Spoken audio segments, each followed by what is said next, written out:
Welcome to BD TV. Andhra Pradesh రాష్ట్రంలో శాంతి భద్రతలు మరింత దిగజారుతున్నాయనేటువంటి మాటకు నిదర్శనంగా మరొక 2 సంఘటనలు అయితే తాజాగా వెలుగులోకి రావడం జరిగింది. వినుకొండలో ఒక హత్యా ఘటన, తర్వాత ఎంపీ అయినటువంటి మిథున్ రెడ్డి మీద కూడా తెలుగుదేశం పార్టీ చెందిన అనుచరుల రాళ్ల దాడి. మొత్తంగా ఈ సంఘటనలన్నీ కూడా వరుస సంఘటనలు. కూటమి ప్రభుత్వం ఫెయిల్ అవుతుంది శాంతి భద్రత విషయంలో అంటూ విమర్శలు అయితే వస్తూ ఉన్నాయి. వైఎస్ఆర్ కాంగ్రెస్ పార్టీ తీవ్ర స్థాయిలో కూడా రాజకీయంగా ఈ సంఘటనలను ఉపయోగించుకునేటువంటి పరిస్థితి కనిపిస్తుంది. మొత్తంగా రాష్ట్రంలో కూటమి వచ్చిన తర్వాత శాంతి భద్రత ఏ విధంగా ఉన్నాయి, ఈ వరుస ఘటనలు జరగడం వెనకాల కారణాలు ఏమిటో సందీప్ గారిని అడిగి తెలుసుకుందాం. సార్, మొన్నటి వరకు కూడా మహిళల మీద అత్యాచారాలు, హత్యలు ఇలాంటి సంఘటనలు జరిగాయి. ఇప్పుడు తాజాగా రాజకీయంగా సంబంధించి కూడా హత్యలు జరుగుతున్నాయి, దాడులు జరుగుతున్నాయి. రాష్ట్రంలో పరిస్థితులు ఏ విధంగా ఉన్నాయంటే ఏమంటారు? రాష్ట్రంలో పరిస్థితులు అంటే కొంత శాంతి భద్రతల విషయంలో కనుక మనం చూసినట్లయితే కొంత పరిస్థితులు దిగజారినాయి అని చెప్పుకోవచ్చు. ఎందుకని అంటే వరుసగా జరుగుతున్నటువంటి సంఘటనలు, అటు విజయనగరంలో చిన్న పాప మీద జరిగిన సంఘటన కావచ్చు, నంద్యాల జిల్లా ముచ్చుమరిలో జరిగిన సంఘటన కావచ్చు, దాని తర్వాత జరిగినటువంటి 2-3 సంఘటనలు కావచ్చు, అలాగే స్థానికంగా ఉండేటువంటి వైసీపీ నేతల మీద దాడులు కావచ్చు, నిన్న జరిగినటువంటి వినుకొండలో జరిగినటువంటి హత్య కావచ్చు, ఏదైనా సరే చూస్తే వరుసగా జరుగుతున్నటువంటి ఘటనలు శాంతి భద్రతలను అదుపు చేయటంలో కొంతవరకు ప్రభుత్వం ఇంకా ఉదాసీనంగా ఉందనేదే మనం అనుకోవాలి. పూర్తిగా విఫలమైంది అని అయితే చెప్పుకోలేం, కానీ ఇంకా కొంత బెటర్గా చేసేటువంటి అవకాశం ఉంది. ఎందుకని అంటే ఇప్పుడు ఉన్నటువంటి 5 కోట్ల మంది జనాభాలో ఎవడి మైండ్లో ఏం మెదులుతుందో ఎవరికి తెలుసు, ఎవడి పుర్రెలో ఏ బుద్ధి పుడుతుందో ఎవరికి తెలియదు. సో అలాంటప్పుడు ఎవడో ఎక్కడో మర్డర్ చేస్తాడని చెప్పి ఈరోజు ఇక్కడ ఉన్న పోలీసులు ఊహించలేరు కదా. బట్ వీటిని అరికట్టాలి అంటే ఏంటంటే స్థానికంగా ఉండేటువంటి జిల్లా ఎస్పీలకు కావచ్చు, ఆ జిల్లా పరిధిలో ఉండే సిఐలు కావచ్చు, ఎస్ఐలు కావచ్చు, వీళ్ళకు కొంత పవర్ అనేది ఉండాలి.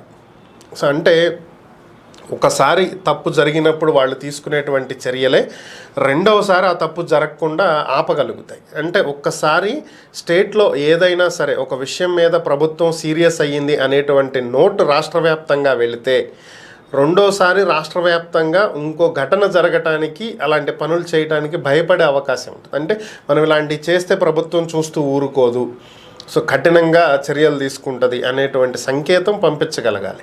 సో దాంట్లో ఇంకా ఎందుకు ఉదాసీనంగా ఉన్నారనేది అయితే తెలియట్లేదు. మరి దాన్ని సరిదిద్దుకుంటే బాగానే ఉంటుంది. లేదంటే మాత్రం ఖచ్చితంగా మీరు చెప్పినట్లుగా వైఎస్ఆర్ కాంగ్రెస్ పార్టీకి కూటమి ప్రభుత్వం ఛాన్స్ ఇచ్చినట్లే. వినుకొండలో జరిగినటువంటి హత్య ఘటన అనేది రెండు పార్టీల మధ్య వైరంగా మారిపోయింది. రాజకీయ కక్షలతోనే ఈ హత్య జరిగిందంటూ ఆరోపణలు అయితే వస్తున్నాయి. వాస్తవం ఏమంటారు అసలు? అంటే మనం రియాలిటీ మాట్లాడుకోవాలి అంటే నడి రోడ్డు మీద ఒక వ్యక్తిని హత్య చేయటం, రోడ్డు మీద చేసినా, ఇంట్లో చేసినా, ఎక్కడ చేసినా హత్య అనుకోండి. ఏదైనా సరే అంత దారుణంగా ఒక వ్యక్తిని చంపటం అనేది నిజంగా ఎవరైనా ఖండించాల్సినటువంటి విషయం. దీన్ని పార్టీలు వదిలేసేయండి. పార్టీలకు అతీతంగా అటు వైసీపీ కావచ్చు, టీడీపీ కావచ్చు, జనసేన కావచ్చు, బీజేపీ కావచ్చు, ఎవరు ఏదైనా కావచ్చు. ఇప్పుడు టీడీపీ వాళ్ళు ఏం చెప్తారు, ఇద్దరూ ఆ పార్టీ కార్యకర్తలే, వైసీపీ కార్యకర్తలే, వాళ్ళల్లో వాళ్ళు కొట్టుకుంటూ చేసుకున్నది అని చెప్పి వీళ్ళు చెప్తారు. వాళ్ళు ఏం చెప్తారు, లేదు మా పార్టీ కార్యకర్తని టీడీపీ కార్యకర్తలు చంపారని వాళ్ళు చెప్తారు. ఓవరాల్గా అక్కడ రియాలిటీ ఏంటి అనేది ఆ వినుకొండ ప్రాంతంలో వాళ్ళకి తెలుస్తుంది తప్ప ఇక్కడున్న మీకు నాకు ఏం తెలుస్తుంది? మీడియాలో వచ్చేటువంటి కథనాలు, మనం మెయిన్ స్ట్రీమ్ మీడియాలో ఏమొస్తాయో దాన్ని ఫాలో అవుతాం, లేదంటే సోషల్ మీడియాలో ఏమొస్తుందో దాన్ని ఫాలో అవుతాం. వీలైనంత వరకు మనకున్నటువంటి సోర్సెస్ను ఉపయోగించి కొంత ఇన్ఫర్మేషన్ తీసుకోగలుగుతాం. సో అంతే తప్ప అసలు గ్రౌండ్ రియాలిటీ ఏంటనేది మనకి పూర్తి స్థాయిలో అయితే తెలియదు కదా. ఇప్పుడు సాక్షి పెడితే వైసీపీకి అనుకూలంగా వార్తలు వేసుకుంటారు. ఇక TV5, ABN లాంటి ఛానల్స్ పెడితే టీడీపీకి అనుకూలంగా వార్తలు వేసుకుంటారు. సో ఓవరాల్గా నిజాలు ఏంటనేది రాష్ట్ర ప్రజలకు తెలిసేటువంటి అవకాశం లేదు. కానీ ఒకటేంటంటే హత్య అనేది చాలా దారుణమైన అంశం. అది ఎవరిని చేసినా ఖండించాల్సినటువంటి అంశమే. దీని మీద ప్రభుత్వం ఖచ్చితంగా చర్యలు తీసుకోవాలి. పార్టీలకు అతీతంగా ప్రభుత్వం వ్యవహరించాలి. అది ఎవరైనా సరే, సొంత పార్టీ వాళ్ళైనా శిక్షించాల్సిందే, ఆపోజిషన్ వాళ్ళైనా శిక్షించాల్సిందే. ఎవరైనా సరే తప్పు చేసిన వాళ్ళకి శిక్ష వేయాలనే కోరుకుంటారు. సో ఆ దిశగా ప్రభుత్వం అడుగులు వేస్తే బాగుంటుంది తప్ప మా పార్టీ వాళ్ళు కాదు, పక్క పార్టీ వాళ్ళు అని చెప్పి చెప్పుకుంటూ ఆగిపోవటం అనేది కరెక్ట్ కాదు. పక్క పార్టీ వాళ్ళు అయినంత మాత్రం మీరు చర్యలు తీసుకోవాలి కదా. అతను అరెస్ట్ చేయాలి, FIR ఫైల్ చేయాలి, ఎవిడెన్స్ గ్యాదర్ చేయాలి, కోర్టుకు ప్రొడ్యూస్ చేయాలి, శిక్ష పడేలా చూడాలి. అది మీ బాధ్యత. సో అదైతే ప్రభుత్వం చేసి తీరాలి, చేస్తుందనే ఆశిస్తాం. హోంమంత్రి అనిత గారు కూడా ఈ సంఘటనల మీద మాట్లాడుతూ చట్టం తన పని తాను చూసిపోతుంది, ఒకరికొకరు రెచ్చగొట్టుకుంటున్నారు, అందుకని ఈ దాడులు జరుగుతూ ఉన్నాయి, ముందుగా జనసేన కూటమికి చెందినటువంటి కార్యకర్తలు ఎవరు కూడా రెచ్చిపోకండి అంటూ కూడా ఆమె కూడా సలహా ఇస్తున్నారు. ఈ హోంమంత్రిగా చెప్పినటువంటి మాటల గురించి మీరేమంటారు? ఇది ఎట్లా ఉందంటే రెచ్చగొడితే రెచ్చిపోతారా అంటే అది హోమ్ మినిస్టర్ స్థాయిలో ఉన్నటువంటి వ్యక్తి మాట్లాడాల్సినటువంటి అంశాలు కాదు అవి. సో చట్టం తన పని తను చేసుకుపోతుంది అని ప్రతిసారి మంత్రులు చెప్పేటువంటి మాటలే ఇవి. ఇదేం కొత్త ఏం కాదు. ఈరోజు అనిత గారు చెప్పినటువంటి మాట ఈరోజు కొత్త మాట ఏం కాదు. కాకపోతే ఒక్కటేంటంటే ఒకళ్ళు రెచ్చగొట్టుకునేటువంటి వ్యాఖ్యలు చేస్తున్నారు. దాన్ని అరికట్టాల్సింది ఎవరు? మీరే కదా. ఇప్పుడు క్రింది స్థాయి కార్యకర్తలు గతంలో వాళ్ళ ప్రాంతంలో ఇప్పుడు ఆపోజిషన్లో ఉన్న వాళ్ళు అప్పుడు అధికారంలో ఉండి ఏం చేశారు, వీళ్ళు ఎటువంటి బాధలకు గురయ్యారు అనేది వాళ్ళ మనసులో కొన్ని బలంగా ఉంటాయి. సో ఇప్పుడు మేము అధికారంలోకి వచ్చాం కదా, మమ్మల్ని ఏం చేయలేరు, మీరు అధికారంలో ఉన్నప్పుడు మీరు చూపించారు కాబట్టి ఇప్పుడు మేము అధికారంలో ఉన్నప్పుడు మేము చూపిస్తాం అనేటువంటి ఒక జనరల్గా ఉండేటువంటి భావన ఇది లోకల్గా ఉండేటువంటి కార్యకర్తలు సహజ సిద్ధంగా ఉంటుంది. ఎందుకంటే ఆ స్థానికంగా ఉండేటువంటి పరిస్థితులను బట్టి ఉంటుంది. సో దీన్ని అదుపు చేయాల్సినటువంటి బాధ్యత ఎవరిది? పైన ఉన్నటువంటి నాయకులదే.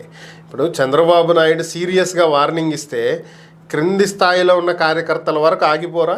నిజంగా మనం మాట్లాడుకుంటే ఇప్పుడు పార్టీల్లో 3 రకాల పార్టీలు ఉంటాయి. ఒకటి well organised party, 2 semi organised party, 3 unorganised party. ఇందులో వెల్ ఆర్గనైజ్డ్ పార్టీ టీడీపీ.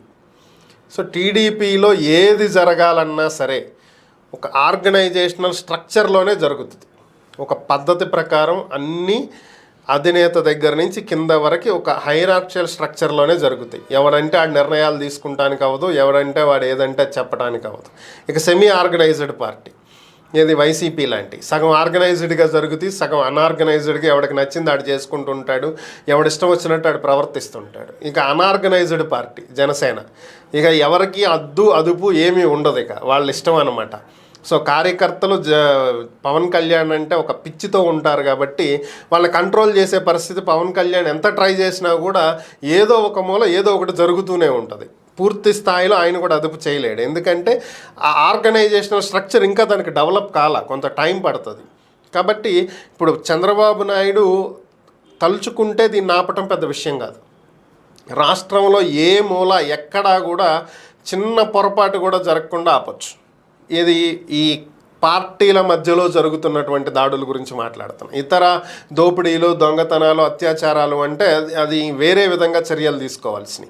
వీటికి మాత్రం సొంత పార్టీ వాళ్ళు అయినా సరే తీసుకెళ్ళి లోపలేస్తామనేటువంటి భయం కలిగించగలిగితే ఆటోమేటిక్ ఇవన్నీ ఆగుతాయి. కానీ దాన్ని ఎందుకు అంత ఉదాసీనంగా ఊరికే ప్రకటనలు చేసి మీరు రాజకీయ కక్ష సాధింపులు ఉండవు, మీరెవరో గొడవలకు వెళ్ళొద్దు, చట్ట ప్రకారం శిక్షిద్దామని చెప్పి మాటల వరకే చెప్పి ఆగుతున్నారు అనేదే ఇప్పుడు ప్రజల్లో కూడా వెళుతున్నటువంటి అంశం. దీన్ని టీడీపీ సరిదిద్దుకోవాలి, లేదంటే మాత్రం చాలా పెద్ద డ్యామేజ్ క్రియేట్ చేస్తుంది. అంటే ఏ కారణాల చేత ఈ నేరాలు జరిగినా కూడా వైఎస్ఆర్ కాంగ్రెస్ పార్టీకి కొంత ఒక ఆయుధం ఇచ్చినట్టనే కూటమి ప్రభుత్వం చేతికి. ఇది జనరల్గా ఒక టీడీపీ ఈ రోజులైతే జనసేన లేకపోతే కూటమి ప్రభుత్వం వైసీపీకి ఆయుధం ఇచ్చింది అనుకుంటమే కాదు.